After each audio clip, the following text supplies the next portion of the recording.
वो सोचने पर विवश करेगी। शादी के बाद विदाई का समय था।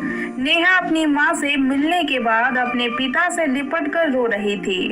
वहाँ मौजूद सब लोगों की आंखें नम थी। नेहा ने घूंघट निकाला हुआ था। वो अपनी छोटी बहन के साथ सजाई गई गाड़ी के नजदीक आ गई थी। दूल्हा अविनाश अपने खास मित्र विवेक के साथ बातें कर रहा था। विकास, यार अविनाश, सबसे पहले घर पहुंचते ही होटल अमृत बाग चलकर बढ़िया खाना खाएंगे। यहाँ तेरे ससुराल में खाने का मजा नहीं आया। तभी पास में खड़ा अविनाश का छोटा भाई राकेश बोला, हाँ यार, पनीर कुछ ठीक नहीं था और रसमलाई में रस ही नहीं था। और वह ही कर जोर जोर से हंसने लगा। अविनाश भी पीछे नहीं रहा। अरे, हम लोग अमृत बाग चलेंगे, जो खाना है खा लेंगे। मुझे भी यहाँ खाने में मजा नहीं आया, रोटी भी गर्म नहीं थी। अपने पति के मुंह से यह शब्द सुनते ही नेहा, जो घूंघट में गाड़ी में बैठने ही जा रही थी, वापस मुड़ी, गाड़ी की फाटक को जोर से बंद किया, घूंघट हटाकर अपने पापा के पास पहुंची। अपने पापा का हाथ अपने हाथ में लिया। मैं ससुराल नहीं जा रही पिताजी, मुझे यह शादी नामंजूर है। मुझे यह शादी मंजूर नहीं। यह शब्द उसने इतनी जोर से कहे कि सब लोग हक्के बक्के रह गए। सब नजदीक आ गए। नेहा के ससुराल वालों पर तो जैसे पहाड़ टूट पड़ा। मामला क्या था, यह किसी की समझ में नहीं आ रहा था। तभी नेहा के ससुर राधे श्याम जी ने आगे बढ़कर नेहा से पूछा, लेकिन बात क्या है बहू? शादी हो गई है, विदाई का समय है, अचानक क्या हुआ कि तुम शादी को नामंजूर कर रही हो? अविनाश की तो मानो दुनिया लूटी जा रही थी। वो भी नेहा के पास आ गया। अविनाश के दोस्त भी सब लोग जानना चाहते थे कि आखिर ऐन वक्त पर क्या हुआ कि दुल्हन ससुराल जाने से मना कर रही है। नेहा ने अपने पिता दया शंकर जी का हाथ पकड़ रखा था। नेहा ने अपने ससुर से कहा, बाबूजी, मेरे माता पिता ने अपने सपनों को मारकर हम बहनों को पढ़ाया लिखाया और काबिल बनाया है। आप जानते हैं एक बाप के लिए बेटी क्या मायने रखती है। आप वह आपके बेटे नहीं जान सकते क्योंकि आपके कोई बेटी नहीं है। नेहा रोती हुई बोले जा रही थी, आप जानते हैं मेरी शादी के लिए, वे शादी में बारातियों के अवा भगत के लिए कोई कमी न रह जाए, इसलिए मेरे पिताजी पिछले 1 साल से रात को 2-3 बजे तक जाग कर मेरी माँ के साथ योजना बनाते थे। खाने में क्या बनेगा, रसोइया कौन होगा। पिछले 1 साल से मेरी माँ ने नई साड़ी नहीं खरीदी क्योंकि मेरी शादी में कमी न रह जाए। दुनिया को दिखावे के लिए अपनी बहन की साड़ी पहनकर मेरी माँ खड़ी है।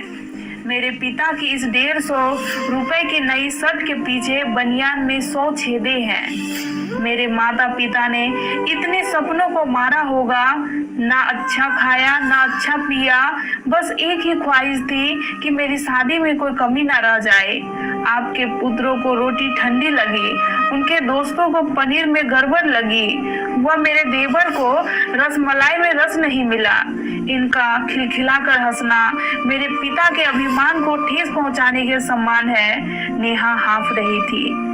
नेहा के पिता ने रोते हुए कहा, लेकिन बेटी, इतनी छोटी सी बात।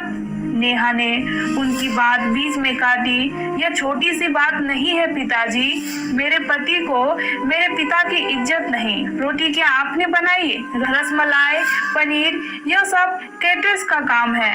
आपने दिल खोलकर वह हैसियत से बढ़कर खर्च किया। कुछ कमी रही तो वह कैटरर्स की तरफ से। आप तो अपने दिल का टुकड़ा अपनी गुड़िया रानी को विदा कर रहे हैं। आप कितनी रात रोए क्या मुझे पता नहीं। माँ कभी मेरे बिना घर से बाहर नहीं निकली। कल से वो बाजार अकेले जाएगी, जा पाएगी?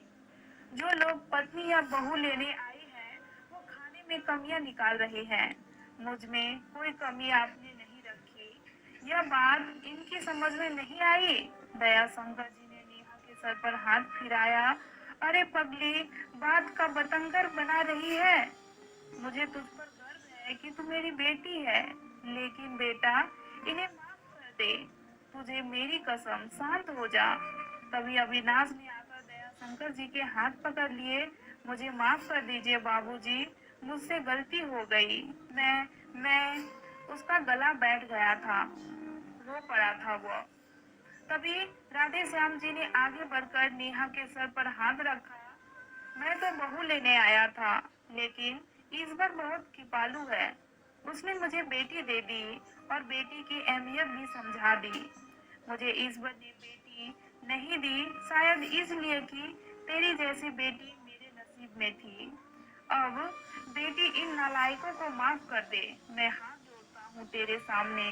मेरी बेटी नेहा मुझे लौटा दे।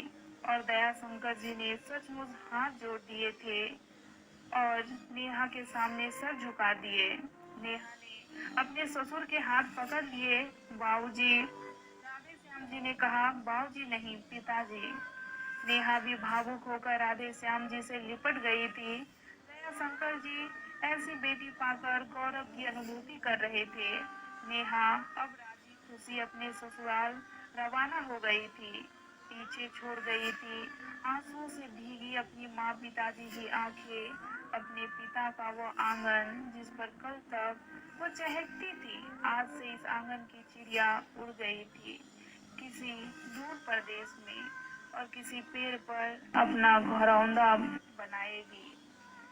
यह कहानी लिखते वक्त मैं उस मूर्ख व्यक्ति के बारे में सोच रहा था जिसने बेटी को सर्वप्रथम पराया धन की संज्ञा दी होगी। बेटी माँ बाप का अभिमान व अनमोल धन होता है, पराया धन नहीं। कभी हम शादी में जाए तो ध्यान रखें कि पनीर की सब्जी बनाने में एक पिता ने कितना कुछ खोया होगा, वो कितना खोएगा।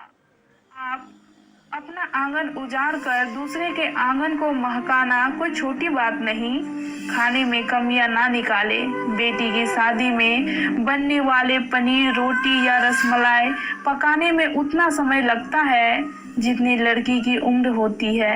यह भोजन सिर्फ भोजन नहीं, पिता के अरमान व जीवन का सपना होता है। बेटी की शादी में बनने वाले पकवानों में स्वाद कई सपनों के कुचलने के बाद आता है। वह उन्हें पकाने में सालों लगते हैं। बेटी की शादी में खाने की कद्र करें। दोस्तों, इस वीडियो के बारे में आपकी क्या राय है, कमेंट कर जरूर बताइए। साथ ही इस वीडियो को ज्यादा से ज्यादा शेयर करें ताकि लोग अपनी अपनी सोच बदल सके और कभी भी खाने का अनादर ना करे, उनकी कमियां ना निकाले। Thank you for watching.